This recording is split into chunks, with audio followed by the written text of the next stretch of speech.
from Poland. Do you like Treviso? Oh, we like Treviso so much. Yeah, we love Treviso. Germany.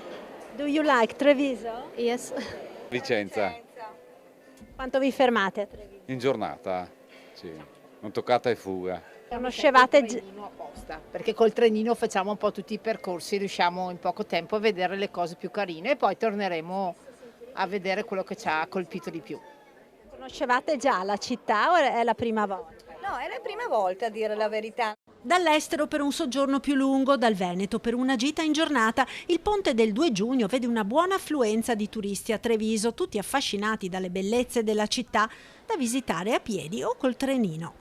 Bellino, siamo venuti su per questo ponte, abbiamo fatto Venezia, poi come step intermedio Treviso, che è stata una piacevole sorpresa perché è molto carina, molto bellina, i local sono molto ospitali, quindi ci stiamo trovando molto bene e stasera ripartiamo. L'impressione ci ha fatto Treviso, molto carina, tenuta bene, questi ponticini, i fiorellini, i localini, ci piace tanto, sì, molto probabilmente torneremo. No, siamo arrivati ora, siamo arrivati, una bella cittadina, bella.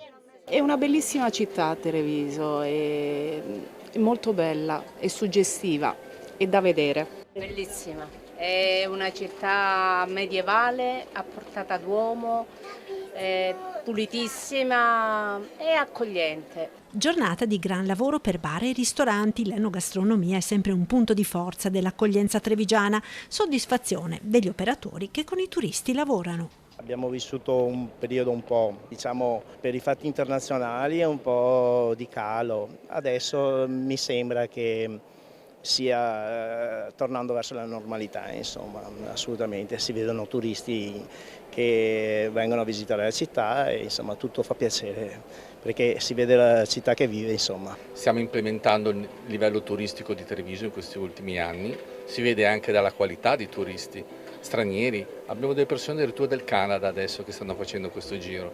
Perciò Treviso è una grande attrattiva turistica e il ponte sta dimostrando che comunque è sempre un buon segno.